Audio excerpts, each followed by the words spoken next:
Hi everybody, my name's Ferah Munshi. I'm a graduate student at the University of Washington. And today I'm going to talk to you a little bit about the structure of the star-forming ISM and N-body galaxy simulations. And this is part of my thesis work that I've done in collaboration with Tom Quinn, my thesis advisor, Fabio Governado, Charlotte Christensen, Sarah Loebman, Allison Brooks, and James, who's in the audience. Before, though, I jump into the structure of the star-forming ISM, I wanted to, based on all the stuff that was discussed yesterday, put up an advertisement slide about my work on the stellar mass to halo mass relationship and matching simulations to the Moster 2013 relationship. And specifically, in this paper, I looked at dark matter halo response as well as applying observational estimates to the simulation, so applying Petrosian apertures and using actual mass to light ratios to estimate stellar mass. So that's my little advertisement, but now we're back on subject. And so the question that I'm answering, or trying to answer in this portion of my thesis is, how are star formation and ISM structure related? And specifically in this talk, I'm going to talk to you guys a little bit about, is there a difference in the star-forming ISM in bulges versus disks in simulated galaxies? So I hope to motivate a little bit why ISM structure is important. And I'm going to start really basic and tell you that it's tied to many fundamental galaxy properties, such as metal enrichment history, star formation, stellar masses of galaxies, assembly history. And for the purposes of this talk, I'm going to talk about how it's tied to the IMF and whether or not the IMF is in fact universal. So everybody, I'm sure, is familiar with this series of papers by Charlie Conroy and Ben Dockham, where they looked at giant elliptical systems and studied the gravity-sensitive stellar absorption lines. And when they tried to fit these absorption lines with a Milky Way-like IMF, it didn't work. They had to use a more bottom-heavy IMF, and you can see that in the yellow line over here. And in this series of paper, they also talked about how the IMF might be tied to pressure and star formation. So specifically, they looked at star formation rate surface density and pressure as a function of how bottom heavy the IMF is. And so what you can see is that there is a correlation between star formation rate, surface density, and pressure, in that the higher pressures and higher star formation rate surface densities mean a more bottom heavy IMF. And on the theory side of the coin, Mark has also studied this as well, where he looked at characteristic mass as a function of interstellar pressure. And what he noticed in systems that look like giant ellipticals, so high pressures, high metallicities, that the characteristic mass decreases weakly, but pretty noticeably in these high pressure, high metallicity environments. And another person in the audience who's also studied this, Hopkins and collaborators, looked at the cluster mass function, so the mass of the core, and this is number, for 3 different ISM systems. So looking at a very typical canonical Milky Way system, looking at kind of a Eulerg set of parameters, so highly star-forming, and then also looking at a more exotic system, a circum-black hole disk type system. And what he sees in this plot is essentially that at the high mass end of the cluster mass function, the slope remains similar, but there's a difference in the characteristic mass of the mass where these will turn over, in that the more exotic systems, so the more star-forming system, turns over at smaller masses. And so how did I approach the problem of studying this in N-body simulations? I used gasoline. This is my gasoline advertisement slide. And so here, I'm just going to flash up quickly all the bells and whistles that are included in gasoline, and specifically point out our resolution is on the order of 100 parsecs, and that we use molecular hydrogen cooling and a molecular hydrogen-based star formation recipe. So my sample includes 5 Milky Way-sized cosmological spiral galaxies. So these are 5 independent, zoomed-in Milky Ways. And they have halo mass on the order of 10 to the 12 solar masses, and stellar masses on the order of 10 to the 10 solar masses. And so I mentioned that the star formation rate is set by this molecular gas recipe. So it's set by local gas density and molecular hydrogen fraction. And with this approach, the local star formation efficiency is linked directly to molecular hydrogen abundance as regulated by gas metallicity and local radiation from young stars. So the reason I'm emphasizing this is that we don't have to resort to a simplified approach based on a fixed local gas and temperature threshold in order to form our stars. So I've told you I have these 5 excellent, beautiful Milky Way galaxies. What did I do with them? So I took them and I dynamically decomposed them into bulge and disk components. And so essentially I assigned each star particle to the bulge or the disk based on its angular momentum and energy. So what you see in the cartoon is angular momentum, and this is a histogram of the star particles in the simulation, and you can see how I divided things into a spheroid and a disk. It's a little more complicated than this, but this is a cartoon version. And for you observers in the audience, here is an image of just the disk component of a couple of our Milky Ways, just to show you that, hey, it makes sense what we pulled out kinematically. It looks like a disk. All right. So the beauty of SPH is that it's like an elephant and it doesn't forget. And what I mean by that is that I can, for a given star particle, trace it back to the gas particle from which it's formed, and I know all the properties about that gas particle. So I know its density, I know its temperature. So I know the conditions of the ISM when a certain star was formed. So what I did was I looked at my bulge stars and I looked at my disk stars and I looked at the ISM in which they formed. So in orange you see bulge stars, in green you see disk stars, and what you notice here in density temperature space is that they occupy 2 different regions in this phase diagram.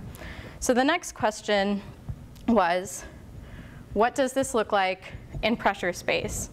And so what you have here is a pressure distribution, and I'd like to really emphasize that these are pressures at formation. So I'm looking at the pressure of the gas particle at the time that it was formed.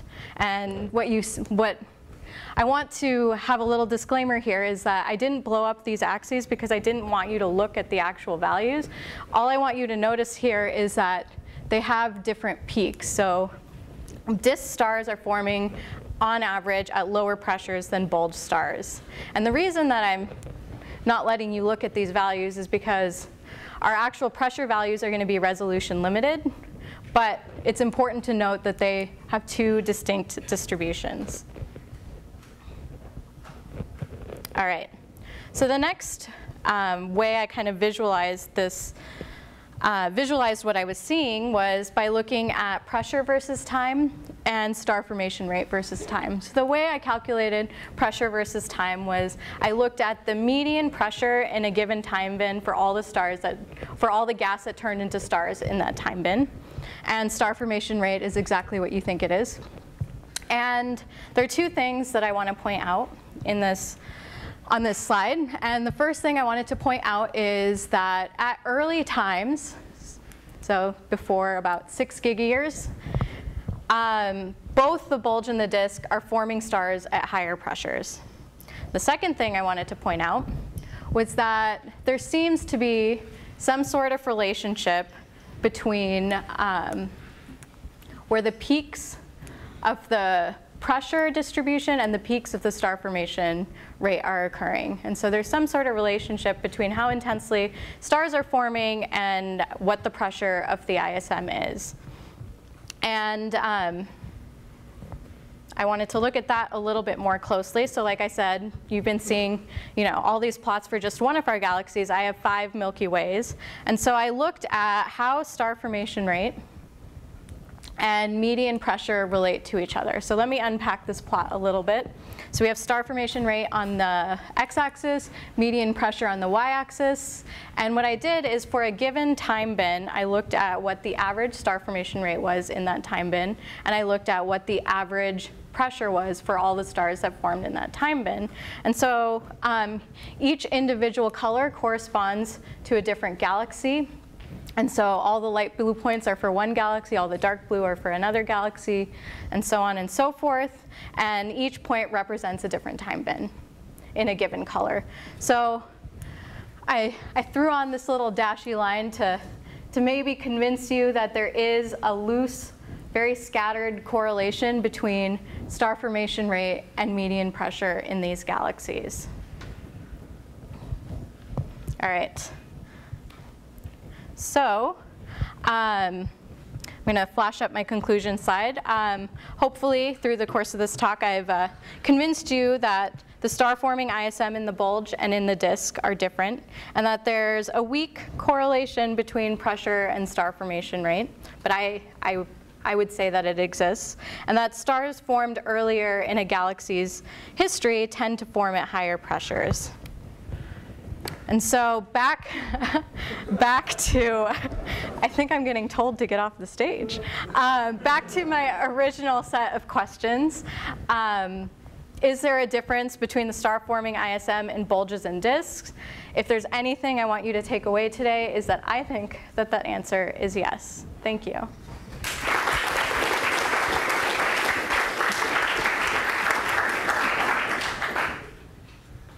Plenty of time for questions. Joel. Well, most extreme examples of this bottom of the IMF, as reported by Charlie, are in massive ellipticals. You just looked at spirals. Yep. Did you look at any simulations? And in fact, are there some simulations by the Governado group that show the formation of giant ellipticals? And if you look there, do you see a stronger version of the same phenomenon?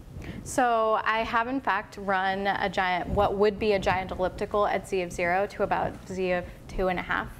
But because of CPU hour limitations and how expensive those runs are, I ran it at a lower resolution. And what I ran into is that with Charlotte's H2-based star formation,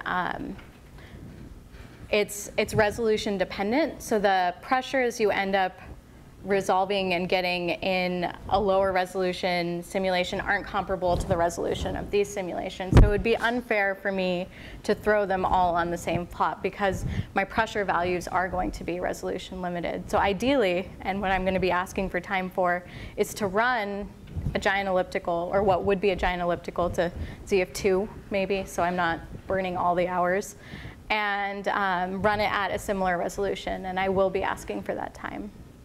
But as of right now, I can't answer that question. But it'll be great to see kind of a, star formation rates out to 100 solar masses per year and what kind of pressures we get there.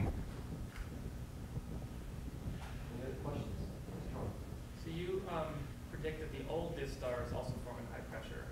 Yep. So maybe there'll be some predicted IMF variation with scale height of the disk or something? Yep. Yep. So I am working on looking at kind of a formation radius versus pressure kind of relationship.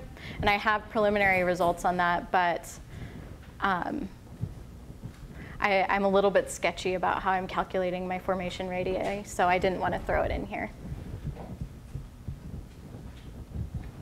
We'll just follow up on that. You might want to think not about radius so much as maybe so what you can potentially look for observation, right, is you could think about surveys that are looking at stars in the solar neighborhood. So at our galactocentric radius, there's a function of height. Right? That's scale height. Yeah. Right. Yeah, scale height. Right. So formation. So what you sort of would want to know is maybe like if you look at z of 0, stars at different scale heights. What's okay. The sort of the pressure at epoch of formation versus height above the plane at z of 0?